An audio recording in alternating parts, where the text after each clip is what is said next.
नमस्कार, श्री स्वामी समर्थ. सावीज किचन आणि फूड रेसिपीजमध्ये तुम्हा सर्वांचं मनपूर्वक स्वागत आहे. आज आपण अतिशय चविष्ट, खूप खमंग आणि मऊसूत, छान लेअरवाले असे मेथीचे पराठे बनवणार आहोत. रेसिपीला सुरुवात करण्याआधी तुम्ही जर चॅनलला सबस्क्राईब केलं नसेल तर सर्वात आधी चॅनलला सबस्क्राईब करून घ्या, म्हणजे अशाच छान रेसिपीज तुम्हाला पाहता येतील. चला तर सुरुवात करूया आपल्या रेसिपीला. मेथीचे पराठे बनवण्यासाठी मी सर्वात प्रथम 1 वाटी मेथी स्वच्छ पानं काढून म्हणजेच ती मोडून घेतली आहे आणि मग ती धुवून घेतलेली आहे. मेथी मोडून स्वच्छ धुवून झाल्यानंतर तिला थोडा वेळ गाळणीवर ठेवून मग अशा पद्धतीने ती मी बारीक चिरून घेतलेली आहे. मेथी छान बारीक चिरून झाल्यानंतर मी इथे तुम्हाला वाटीमध्ये हिचं प्रमाण दाखवून घेते आहे.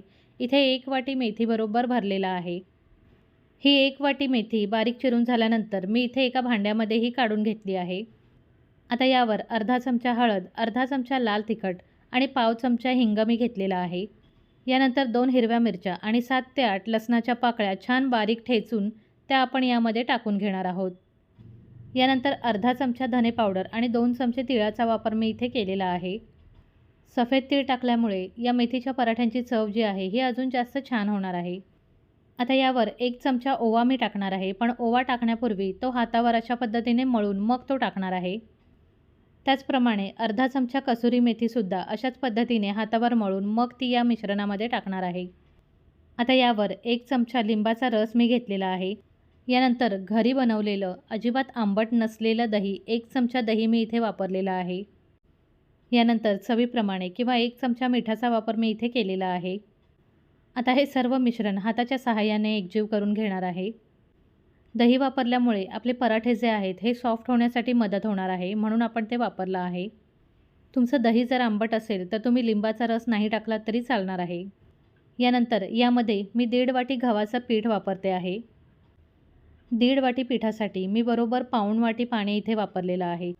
मेथी धुवून घेतलेली असल्यामुळे ती ओलसर होती. त्याचबरोबर आपण त्यामध्ये मीठ टाकलेलं असल्यामुळे त्याला अजून पाणी सुटलेलं आहे.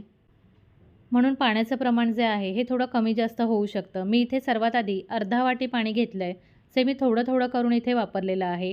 आणि त्यानंतर मला गरज वाटल्यामुळे मी पाव वाटी पाणी इथे पुन्हा घेऊन मग हे पीठ मळून घेतलेलं आहे.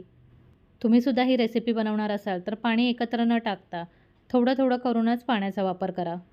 यानंतर या पिठाचा अशा पद्धतीने गोळा तयार झाल्यानंतर 1 चमचा तेल टाकून हे पुन्हा मी एकदा मळून घेतलेलं आहे. हे पीठ हाताच्या सहाय्याने 4 ते 5 मिनिटासाठी चांगलं मळून घ्यायचं आहे. आणि हे मळत असताना हे अतिशय पातळ किंवा अतिशय घट्ट करून घ्यायचं नाही आहे. इथे मी तुम्हाला हा पिठाचा गोळा दाखवते. बघा, हे पीठ अजिबात पातळ किंवा खूप जास्त घट्ट झालेलं नाही आहे. आता या पिठाला एकदा मळून घेऊन झाल्यानंतर आपण 10 मिनिटासाठी याला रेस्ट करू देणार आहोत. ज्यासाठी याला झाकण ठेवून आपण 10 मिनिटासाठी बाजूला ठेवणार आहोत. आता इथे 10 मिनिटं झाल्यानंतर आणि आपले सर्व मसाले या पिठामध्ये छान मुरल्यानंतर आपण पुन्हा हे पीठ एकदा मळून घ्यायचं आहे. आणि मग हाताला तेल लावून याचे छोटे गोळे तयार करून घ्यायचे आहेत. इथे गोळे आपण खूप जास्त लहान किंवा खूप जास्त मोठे करणार नाही आहोत. मीडियम साईजचे गोळे करायचे आहेत आणि मग हे अशा पद्धतीने लाटून घ्यायचे आहेत. आता खाताना यांना छान लेअर हवी असेल तर हे लाटत असताना अशा पद्धतीने मधून जॉईंट करून ह्याच्या दोन्ही भागांमध्ये थोडं थोडं तेल टाकायचं आहे आणि त्यावरच थोडंसं पीठ टाकून मग हे बंद करून अशा पद्धतीने हा गोळा लाटून घ्यायचा आहे. आता या गोळ्यामध्ये अशा पद्धतीने तेल आणि थोडंसं पीठ लावून घेऊन मग हा पिठामध्ये बुडवून लाटून घेतलेला आहे. लाटत असताना आपण याला खूप जास्त जाड किंवा खूप जास्त पातळ करून घ्यायचा नाही आहे. त्याचबरोबर मी इथे पराठे खूप मोठे किंवा खूप छोटे केलेले नाही आहेत. पराठे खमंग आणि खुसखुशीत व्हायचे आहेत तर ते शेकलेही चांगले गेले पाहिजेत. ज्यासाठी आपण पराठे लाटत असतानाच आपण एका बाजूला तवा गरम होण्यासाठी ठेवलेला आहे. आता इथे गरम तव्यावर मी थोडंसं तेल शिंपडून घेतलेलं आहे आणि त्यावरच हे पराठे मी भाजायला घेतलेले आहेत. पराठे भाजून घेत असताना किंवा शेकवून घेत असताना आपण त्याला सर्व बाजूंनी व्यवस्थितपणे त्याच्या सहाय्याने दाबून मग ते भाजून घ्यायचे आहेत. तुम्ही हवं तर इथे कपड्याचा वापरही करू शकता. तवा व्यवस्थित तापलेला असेल तर आपले हे पराठे अतिशय सुंदर आणि खमंग असे अगदी झटपट भाजून होतात. याला दोन्ही बाजूने तूप किंवा तेल लावून मग आपण हे अशा पद्धतीने काढून घेणार आहोत. तुम्हाला मी इथे दाखवते. हा पराठा एवढा छान आणि लुसलुशीत बनला आहे की अगदी 2 बोटांनीही हा तुटतो आहे. तुम्हाला मी हा पराठा ओपन करून दाखवते. तुम्ही बघू शकता इथे याला किती सुंदर अशी एक लेअर आलेली आहे. आणि आतूनसुद्धा हा अतिशय छान असा बनलेला आहे.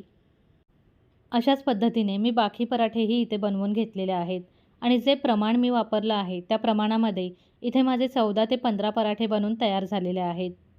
हे पराठे एवढे छान बनले आहेत की माझ्या मुलांनी हे बनवत असतानाच अर्धे संपवून टाकले आहेत.